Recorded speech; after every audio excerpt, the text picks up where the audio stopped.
Seguimos en directo en Cantabria por la mañana, cuando faltan 5 minutos para que se cumplan la 1 en punto de la tarde, y como les hemos avanzado antes de irnos a la pausa, hoy la parlamentaria que nos acompaña en el programa es Isabel Virurrutia. Muy buenos días. Hola, buenos días. Bienvenida a Cantabria por la mañana, Isabel. Nos acompaña también Manuel Ángel Castañeda. Muy buenos días. Hola, buenos días. Hasta ahora habíamos conocido a muchos diputados del Parlamento cántabro que prácticamente se estrenaban en esta legislatura. No es en el caso de Isabel, que podemos decir que ya es una veterana en esto del Parlamento.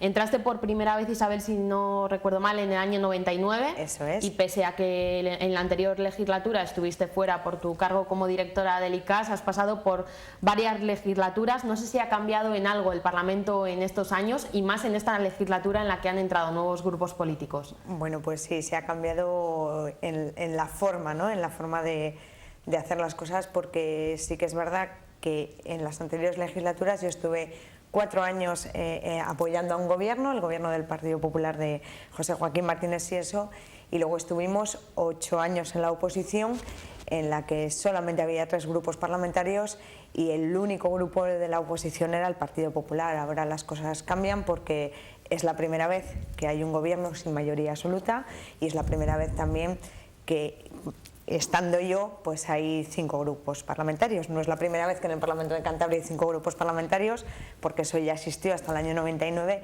pero sí es la primera vez que estando yo en el Parlamento hay 5 grupos parlamentarios. ¿En qué ha ganado? ¿En qué enriquece los debates el que haya aumentado el número de grupos? Pues bueno, sobre todo al inicio de la legislatura enriqueció mucho en lo que es el debate, la propuesta, la negociación previa. En ese sentido, pues los primeros días y los primeros meses, pues sí que ha sido así. De hecho, hubo una iniciativa aprobada por todos los grupos parlamentarios, que además tuve yo la suerte, ¿no?, de que se aprobara por unanimidad, con el voto en contra del Partido Socialista y del Partido Regionalista.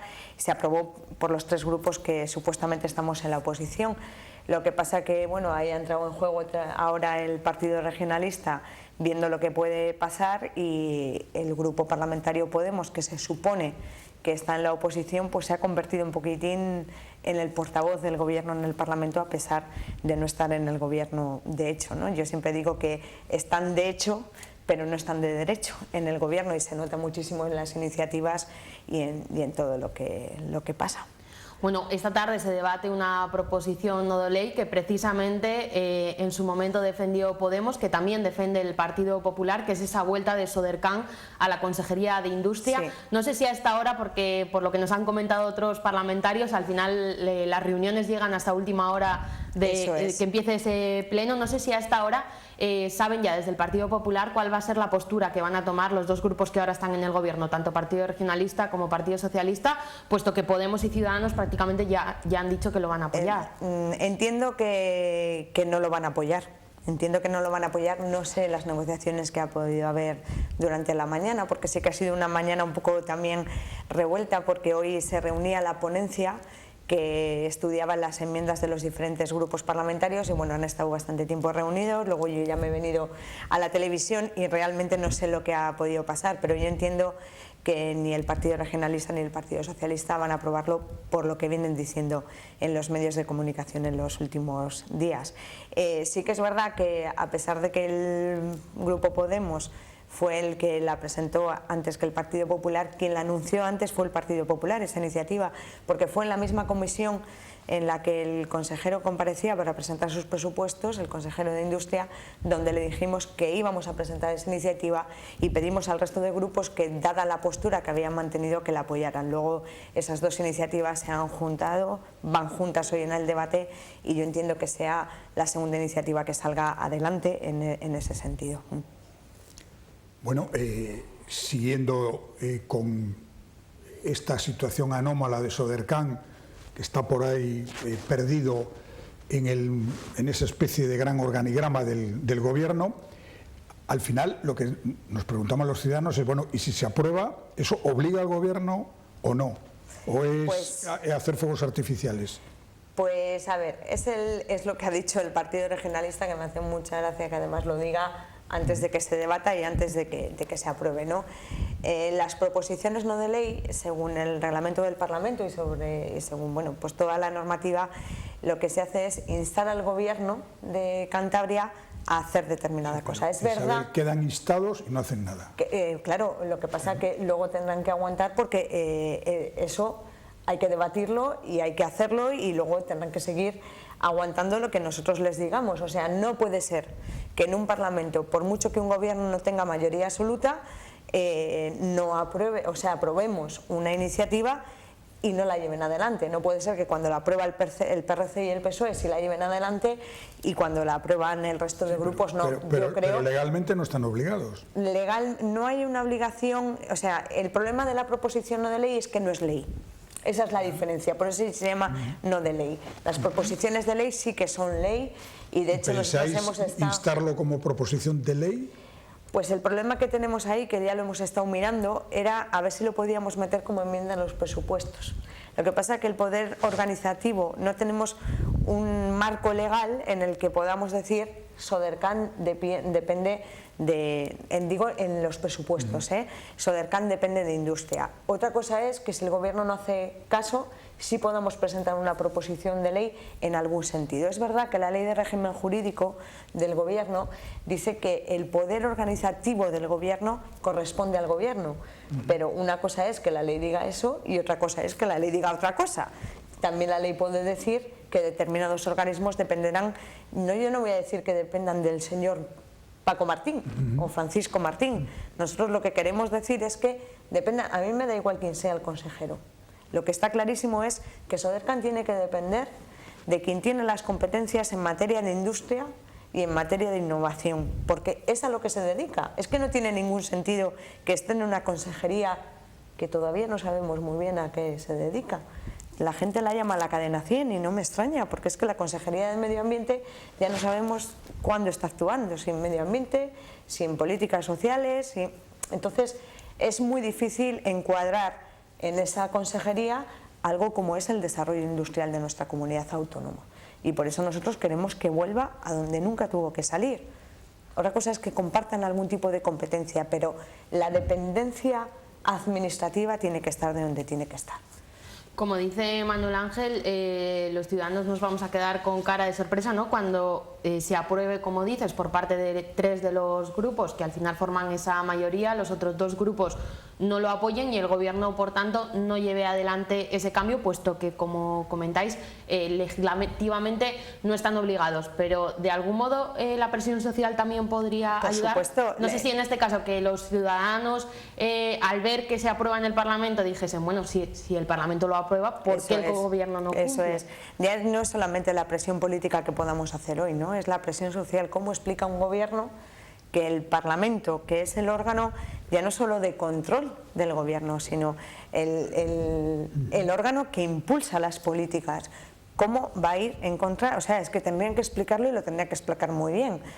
También la otra iniciativa que se aprueba por los 3 grupos parlamentarios que estamos en la oposición, que era precisamente que en el mes de noviembre se pagara el tanto por ciento de la paga extra que se debía del año 2012, también el gobierno lo podía haber incumplido y sin embargo en noviembre se pagó la paga extra porque había no solamente una presión política sino también una presión social porque el Parlamento había aprobado esa iniciativa y así lo hicieron. Pues yo creo que en este caso deben hacerlo. Yo creo que la diferencia es que lo de la paga extra cualquier ciudadano lo entiende porque se pone en el lugar del funcionario y lo entiende, y Sodercan, si salimos a la calle nadie sabe lo que es, ni para qué sirve, y si les preguntamos más dicen pues que lo disuelvan y nos ahorramos un dinero y todo sigue igual una empresa y no pasa pública nada. Menos, ¿no? Eso es.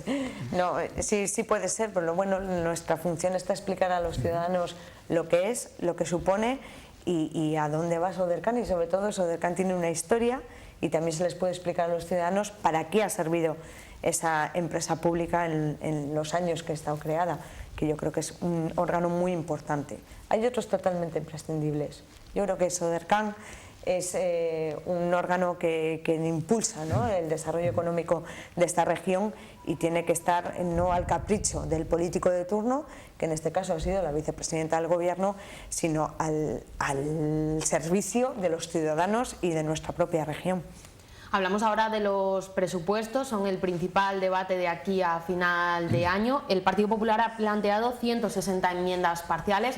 ¿Cuál es la dirección, el objetivo que llevan esas enmiendas principalmente? Porque hablar aquí de las 160 sería imposible. Sí. Así que el objetivo principal de esas enmiendas... Bueno, pues mira, las enmiendas del Partido Popular van dirigidas sobre todo a que en los presupuestos generales de la comunidad autónoma se introduzcan los compromisos con los ciudadanos que a día de hoy no están. Tenemos unos presupuestos que han llegado al Parlamento que cuando uno los lee, y yo sé que ese ejercicio no le hacen los ciudadanos porque es un ejercicio, además de llevar mucho tiempo, pues es un ejercicio difícil, pero que no se corresponde, los presupuestos no se corresponden con el discurso que todos los días estamos oyendo a los diferentes consejeros y a los diferentes dirigentes, tanto a Rosa Eva Díaz Tezanos como al propio presidente del Gobierno, en los medios de comunicación. O sea, a mí no me puede decir, y volvemos otra vez a la paga extra, ¿no? No pueden decir que la ley obliga o que los presupuestos obligan a pagar el 50% restante de la paga extra que se debe a los funcionarios del año 2012, y cuando uno va capítulo por capítulo 1, ¿no?, que es ahí donde tiene que estar la partida de 18 millones de euros para pagar esa paga extra, no aparece. Y cuando uno le pregunta en las comparecencias a los consejeros, sobre todo de Presidencia y de Economía, que son los responsables, dice, no está, claro que no está. Ya veremos a ver si durante el año 2016 quitamos de otros sitios ese dinero para poder pagar. ¿De dónde lo van a quitar?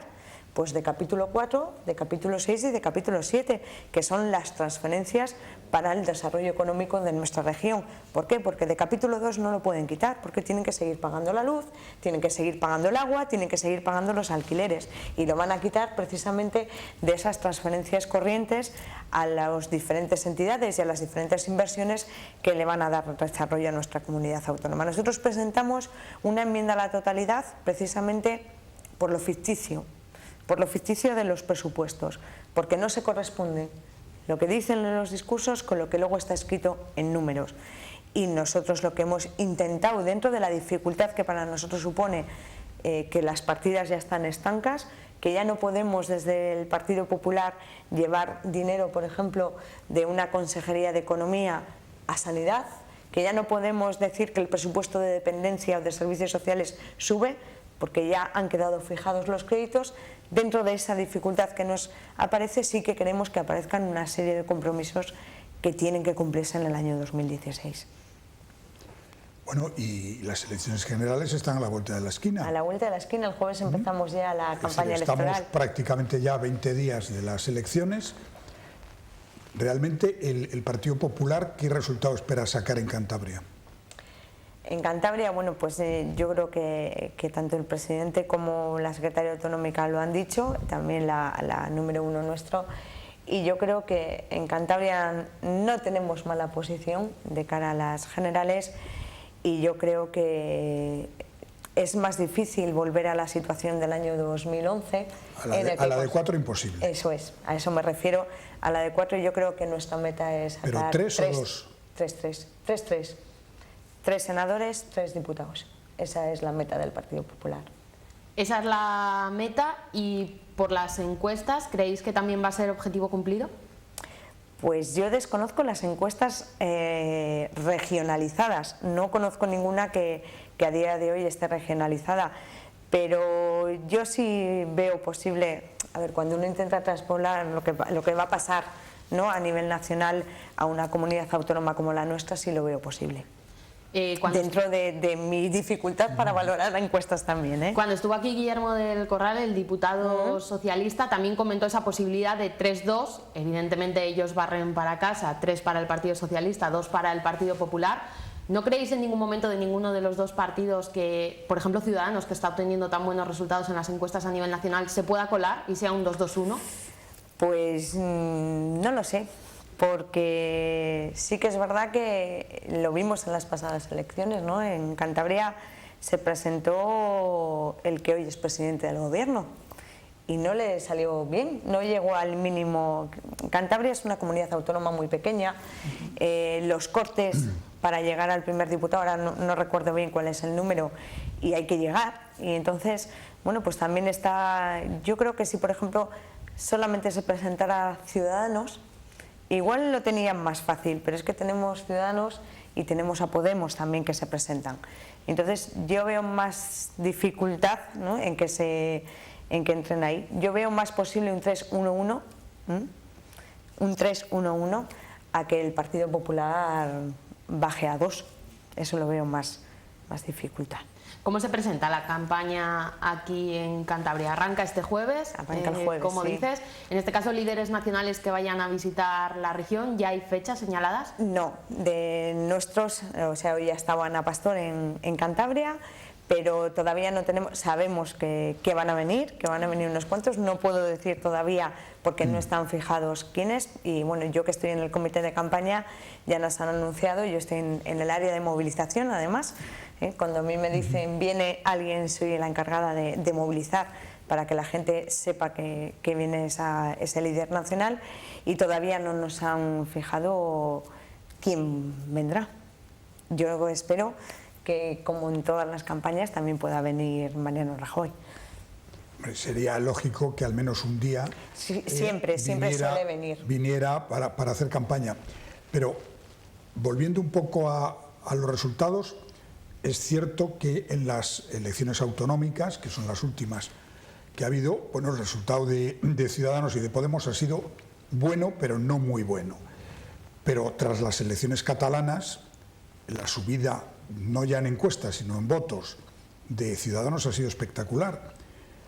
No manejáis ningún dato, porque además ese es un voto que es fronterizo con el vuestro. Sí. Es difícil que alguien que ha votado al PP vote ahora a Podemos, incluso es difícil que vote a los socialistas y al revés, pero sí es posible que vote a Ciudadanos. ¿Cómo tenéis ese análisis? Yo si hay ese análisis le desconozco. Yo además, después de lo que pasó en la campaña, en las elecciones de mayo, en el que ya no hubo un trasvase del voto del Partido Popular a Ciudadanos, sino sobre todo lo que hubo es mucha gente del Partido Popular que no fue a votar. Y eso se ve en los datos y se ve en las zonas, se ve donde el Partido Popular suele tener un mayor apoyo, como ahí se redujo la participación. Yo creo que en estas elecciones en las que nos jugamos tanto, en la que ya hemos visto a los que llaman nuevos partidos ejercer en determinados, es que hasta hace poco no ejercían, pero es que ahora ya ejercen en ayuntamientos como en Cádiz, en Madrid o en Barcelona, y ejercen en comunidades autónomas, y lo estamos viendo, ¿no? Entonces yo creo que no va a ser tan destacado el trasvase de voto del Partido Popular a Ciudadanos, y además no lo va a ser porque yo creo que la gente, y la que ha votado siempre al Partido Popular, lo ve la amenaza que hay detrás de que no haya un Partido Popular fuerte, ve esa amenaza de que hay un líder nacional que se llama Albert Rivera, que es el líder de Ciudadanos, que lo ha dejado bien claro, que no apoyará un gobierno del Partido Popular y que no va a hacer el gobierno del Partido Popular, o que no va a apoyar a Mariano Rajoy.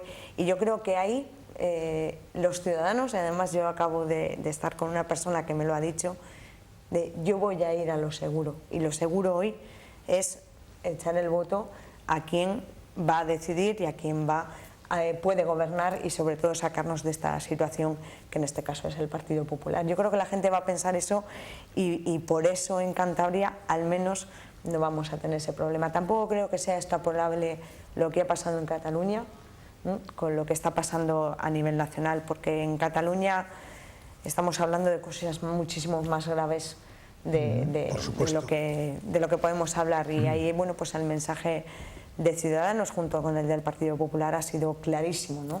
No ha sido tan ambivalente como el de otros partidos, que aunque no son independentistas, tampoco dejan las cosas claras. Antes mencionabas la presencia de Miguel Ángel Revilla en las últimas elecciones generales.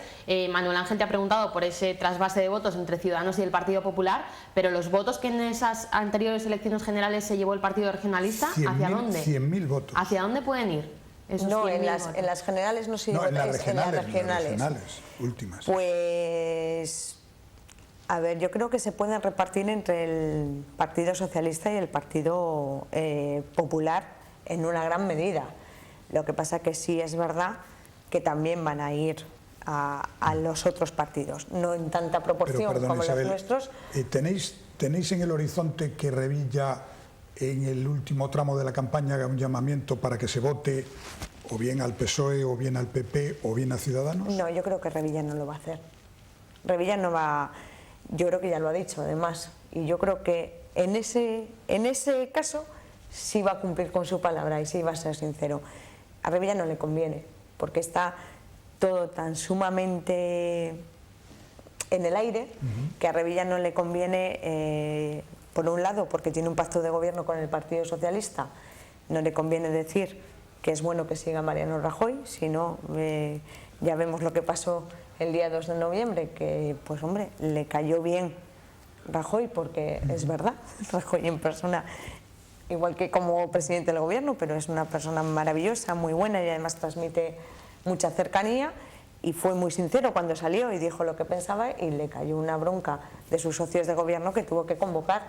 Yo creo que la primera rueda de prensa que convocó para desmentir o para suavizar aquellas palabras de que le había caído muy bien el señor Rajoy. Y por otro lado, yo creo que tampoco va a apoyar a Pedro Sánchez, porque está clarísimo que Pedro Sánchez no va a ser el presidente del gobierno. Entonces eso a él no le conviene estar ahí, ni en un lado ni en otro, sino, bueno, pues ya vimos lo que hizo en el año 2008, creo recordar, que apoyó clarísimamente a Rodríguez Zapatero y luego no le sirvió de nada, porque en la legislatura del 2008 al 2011 fue donde más patadas de un gobierno socialista en España se llevó Cantabria. Entonces yo creo que en ese sentido me sorprendería mucho que hiciera lo contrario. Y eso que del señor Revilla ya poquitas cosas me sorprenden. Bueno, se nos acaba el tiempo. Isabel, te dejamos además que te vayas porque, como hemos comentado antes, el pleno de esta tarde va a ser intenso y comienza a las 4 de la tarde. Sí. Muchísimas gracias por habernos acompañado y os esperan 15 días tremendos, así que suerte. Sí, mezclado con los presupuestos, sí. Gracias. Manuel Ángel, muchísimas gracias. Gracias a vosotros. Nos vemos el lunes. Nos marchamos a unos minutos de pausa, pero enseguida estamos de vuelta.